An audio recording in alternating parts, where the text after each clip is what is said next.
Hello and welcome to Network. My name is Sphumelele Zondi. This week we look into the dark web and how easily government entities can get hacked. We have information on the AG Mobile Nelson Mandela Education Initiative. We'll tell you about the new craze that is Pokemon Go. Clinical psychologist Joy Nguna-Tabet joins us for a discussion on gaming addiction. Find us on SABC Network on Facebook, Twitter and Instagram. News Network at sabc.co.za on email. Let's start with your social media and technology news.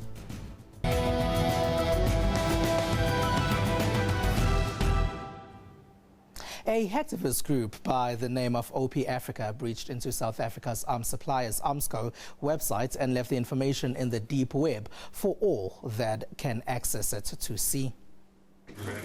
News of the Armaments Corporation of South Africa, otherwise known as Armsco's website breach, made headlines in the tech space earlier in the week.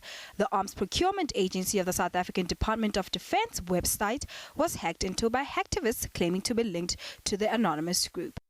The hack on Armsco happened through what Anonymous Africa calls their Operation Africa, where they go after websites, companies that's associated what they call corrupt governments. So they decided to go after Armsco simply because they can, and they saw a vulnerability in the website. What they did was a fairly simple SQL injection, which means they go to the website and then they try to insert text into the top URL and then gain access through that. We at Network reached out to Armsco to find out more about the repercussions this hack had on the corporation's cybersecurity system, but they never got back to us. However, a statement released by Armsco spokeswoman Lulu Mzili said that the information accessed by the hacktivist group did not contain sensitive and classified content. They accessed the invoice and settlement part of the website, which pretty much just houses all the invoices that Armsco sent out to companies like Boeing and the plane manufacturers and arms manufacturers. And it was pretty much just that. It was the section of the website where they pay their bills and where they settled their accounts. The hackers proceeded to leak the stolen data into the deep web. Most of us first heard of the deep web during the Silk Road website investigation in 2013. This was an underground online drug market that has since been shut down by the FBI.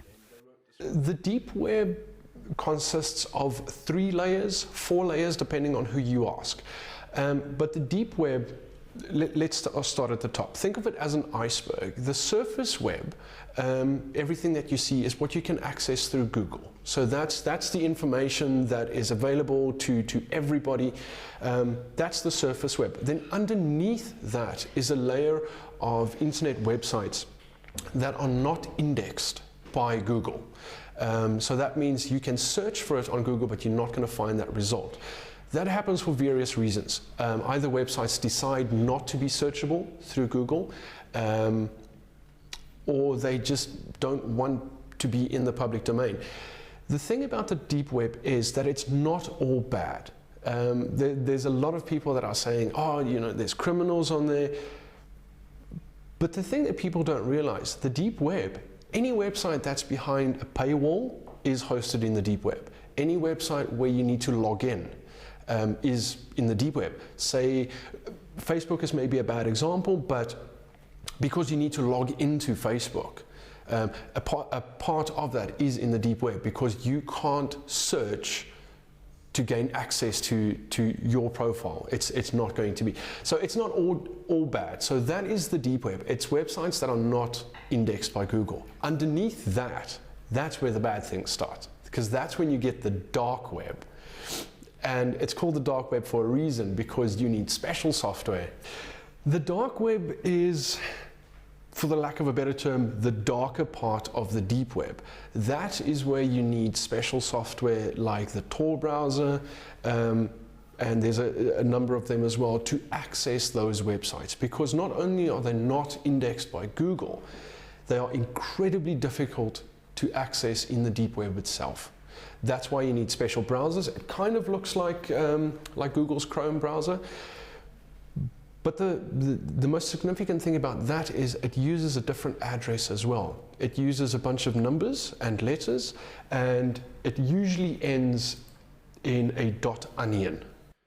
Anonymous Africa hacktivists have breached other government websites, such as the Department of Water and Sanitation breach that took place earlier this year. Hopefully, the Armscor hack serves as a wake-up call to all government entities to tighten their cybersecurity.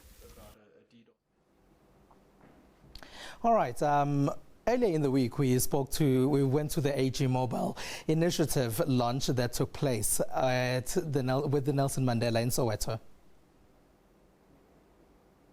AG Mobile is calling this range Long Walk to Freedom. They say the main aim is to give access of new information to users. Never seen a content, a day in the life of Madiba, if you want to call it that. The launch of these devices coincided with the announcement of the Freedom to Learn campaign. AG Mobile has partnered with the Nelson Mandela Library Project for this, and they are asking corporates to donate devices they can give away to school children. Besides donating devices, AG Mobile is giving a percentage of every device that gets donated. We're giving a percentage of funds back to the foundation. And that percentage of funds will then continue to build libraries throughout South Africa. The Nelson Mandela family says it started the project because it saw a need to give better access to information to Africa's children. They really rallied behind the family in terms of our aims and objectives in building libraries across the country. So we felt that the next step to do that and to build more is to go the technology way. So hence the partnership with AG Mobile. The cheapest of the devices is a feature phone that costs about 200 Rand, and they go all the way up to about 2,000 Rand. In a new music video, director Jaron Clegg creates a world where rockets can launch near the informal settlement of Diepsloot. The dream world comes to life because of 3D animation. Studying animation in Canada, music video director Jaron Clegg says he saw no other place to plough his skills and tell positive stories other than his native South Africa.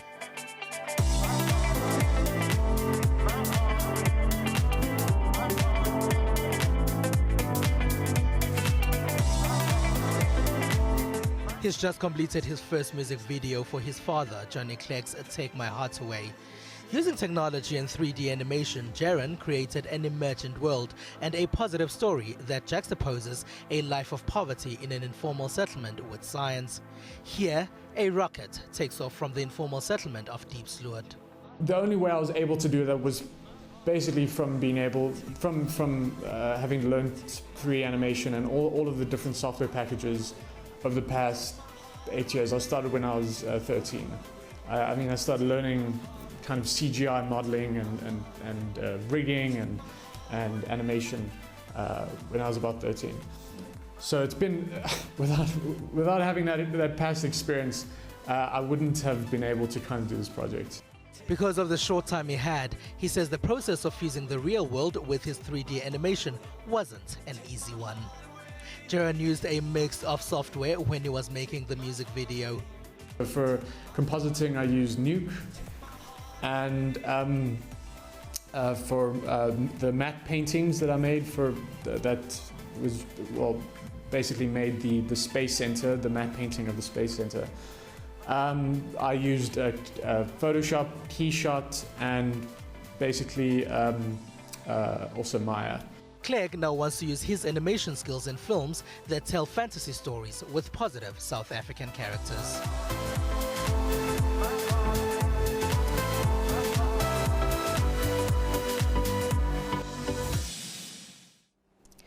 Zimbabwean activists say that the government is threatened by social media and Uber has suspended its operations in Hungary. These are some of the stories that made tech headlines in the last week.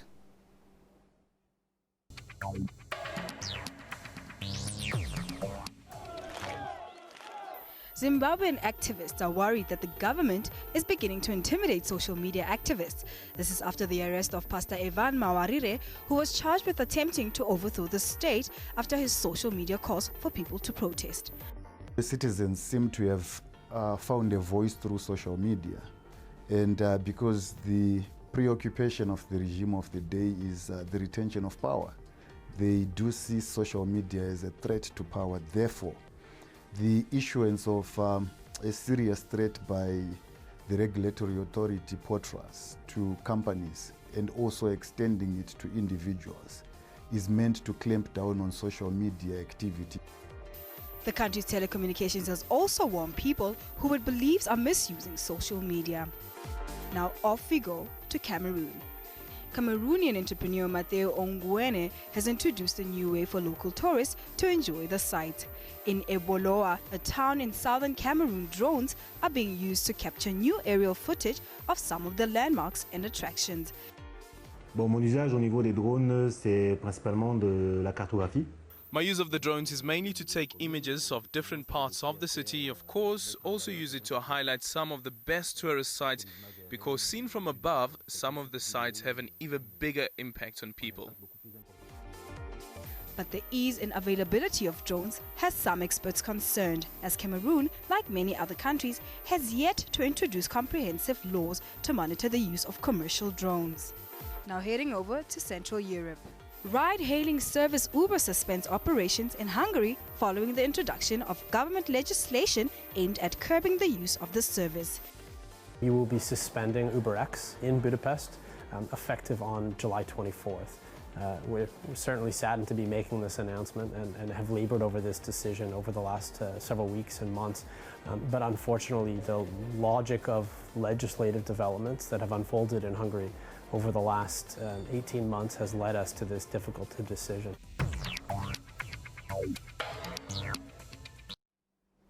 SABC Network on Facebook, Twitter and Instagram. Joy Nguna Tabit is in studio to discuss gaming addiction. That's after the break.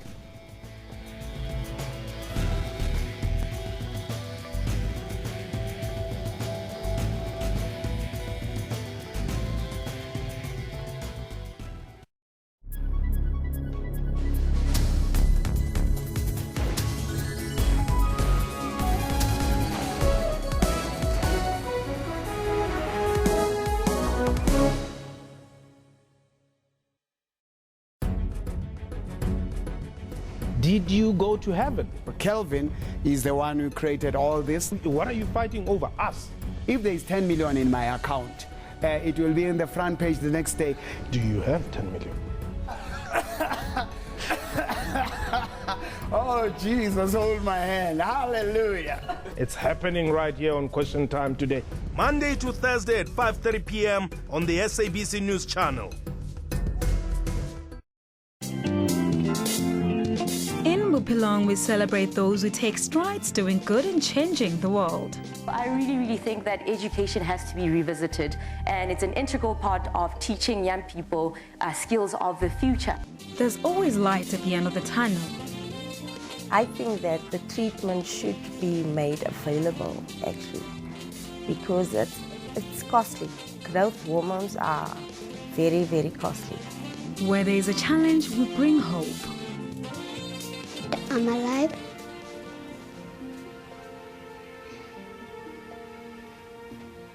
And the brain tumor is gone.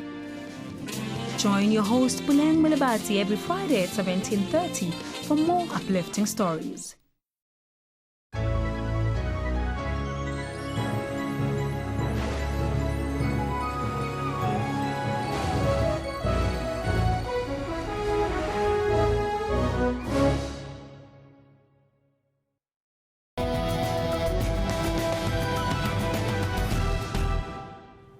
It is SABC Network on Facebook, Twitter and Instagram, News Network at sabc.co.za and email.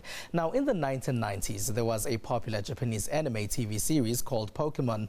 There was also a game that was popular with kids. Now, Pokemon has been revamped by Nintendo and relaunched as an augmented reality game that has people all over the world hooked. South Africans have been experiencing problems with downloading it, but some are finding ways around that. Pokemon Go has raised Nintendo sales. The Japanese mobile game has also surged to the top of Apple's app charts. It sends gamers out to the streets of major cities around the world, including South African cities. Gamers then look for virtual Pokemon characters to capture. I think it's a great idea because you get to go out and meet new people and interact. Like right now, I met a couple guys playing Pokemon, so we kind of just talked and stuff like that. So I think it's great. Analytics firm SimilarWeb says the new game now is on more Android phones than dating app Tinder. Its rate of daily active users is neck and neck with social network Twitter.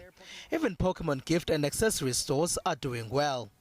When Pokemon Go released a couple days ago, all our hats are selling out Pokemon, all our plushies are selling out. Everyone wants to just accessorize for the game, I guess. Nintendo shares surged nearly 25% for their biggest daily gains in history after Pokemon Go's takeoff. Right, now people are already reporting that they are spending too much time on Pokemon Go. But when does one know that they're getting addicted to playing mobile and video games? Joining me in studio is clinical psychologist Joy Nguna-Tabit. Hello and thank you for being a part of our network. Thank you very much, Mr. Zondi. Let's start with gaming. Is it wrong? It's not wrong. It's a way of passing time. It's a way of socializing, and it's a way of enjoying yourself. But there is a thin line between enjoying and becoming addicted. With time, you realize that instead of you passing time, you find yourself spending more time with the game or with the computer, with the PlayStations that are in your access. How do we know that we are probably getting addicted? Generally, you find a lot of people spend a lot of time either on the phone, on the computer, on the internet, and you lose track of what is happening around you. You lose track of your family events, you lose track of your friends and everything that's happening. Usually you find that the individuals would get lost in that world. So you find as much as we try and engage with that person, they tend to get lost in that. And they identify more with the game and the character that's in the game. So they learn to express themselves more in the game than socially. They would generally lose track of eating times, lose track of bathing, and those everyday activities that we find essential no longer become important to such individuals. Now, is there a difference between being addicted to video games from other addictions? There's not much of a difference. Generally, the definition of addiction is that it tends to interfere with your general life. So you're unable to go to work, you're unable to engage with other individuals, and you're unable to function with normal things. But then when we look at the gaming activity, you tend to isolate yourself more as compared to the drug addictions where I would be doing it socially with other people. So I'd be engaging with other people, which means I would not be interfered in that aspect. But with the gaming, it tends to be more isolated and you end up losing your identity within the game. So most people would no longer be able to interact socially with other people. And it becomes more chronic as you realize that I'm no longer part of the world out there and I'm more part of the virtual world. Would people who are no longer functioning properly in the real world know that they have a problem? Would they generally know? The difficult part with differentiating the two is that when you are addicted to something, as a psychologist and generally with the psychiatrist as well, the individuals that come presenting with addictions is that they would present with a certain type of personality. So usually they would not be able to differentiate. And it's usually the family members that notice that there's something not right with my brother, or my sister, or my cousin, or my father, for example. But the individual themselves, they are having a blast. There's nothing wrong, and they are comfortable, and they are happy with what they're doing. And it becomes a normal thing for them. I've been listening to discussions about video games, and some people were saying that there are video games that have limits. Do you think that the video game industry should probably try to assist in this? Because some of them have dates and you can only play for a certain amount of time on a specific date, and it knows when you've reached a maximum number of hours. That is assistive, but unfortunately the difficulty with the gaming industry is that that is part of the game. For you to excel in it and to learn to get the next level. For me to be able to say this is where I stop, it's tough because I have mastered this level today, I need to master the next one tomorrow. So I'll find myself sitting and actually thinking, what other activity can I do, or what other action or move can I make to make sure that I've mastered this level to go to the next one. And I think that's how they get to sell, because if I achieve this level today, what's the purpose of me doing it tomorrow if I cannot move on to the next one? So it keeps me engaged constantly, and I cannot accomplish the whole thing. Yes, me getting a limit of I can only play for 45 minutes. I mean, I can take a 45-minute break, a 10-minute break, and I'll come back. Who's regulating that? Yeah. Is it something that's curable? It is. When we say curable, it's relative. The diagnosis of what we call the internet addiction disorder has not yet fully been classified within the DSM, Diagnostic and Statistical Manual of Mental Disorders. But because of the current technology which is out there, you realize that individuals are presenting more and more with the disorders. Initially, the first thing that needs to happen is a person identifying that I do have a problem. But unfortunately, most of the times it goes hand in hand with other disorders such as depression, anxiety disorders, and it's really difficult to just isolate the one disorder without addressing the other. Curing, there's therapy, and there's also pharmacotherapy. So one would have to take the initiative to see a clinical psychologist as well as a psychiatrist.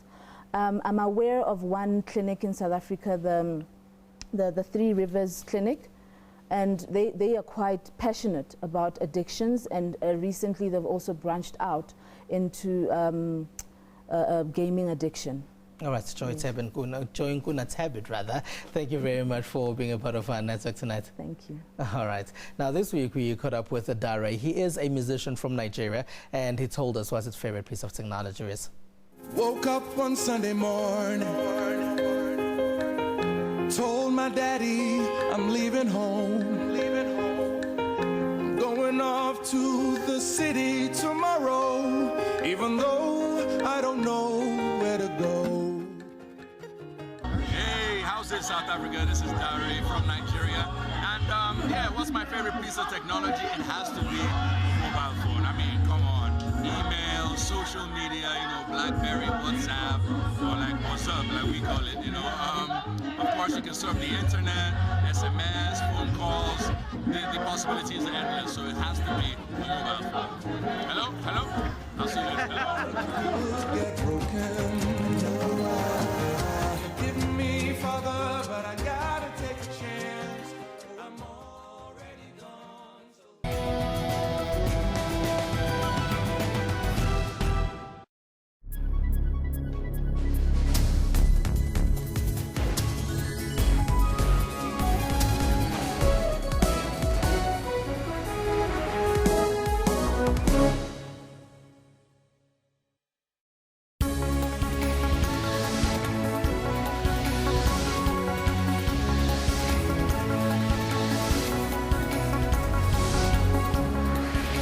He appealed for the disruptions to come to an end so the future of the children is not compromised. The union said the latest offer by Eskom will condemn its members to poverty. Samples from the 2012 London Olympic Games and 2014 Sochi Winter Games will also be retested. Stay tuned to News Today at 3 p.m. from Monday to Friday on SABC News.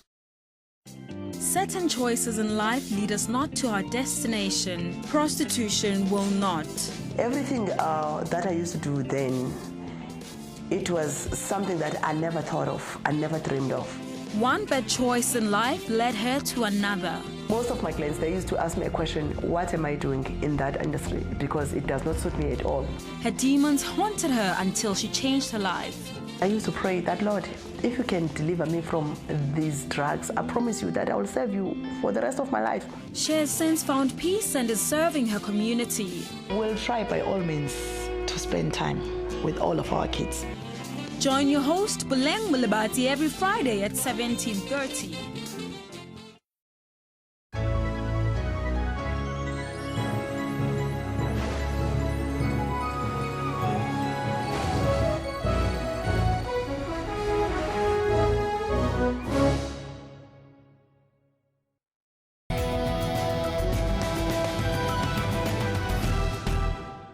News Network at sabc.co.za. On email, it's SABC Network on Facebook, Twitter and Instagram. Now this week, Nomadiko reviewed the Vodafone Smart Ultra 7. It retails at about 3,200 Rand.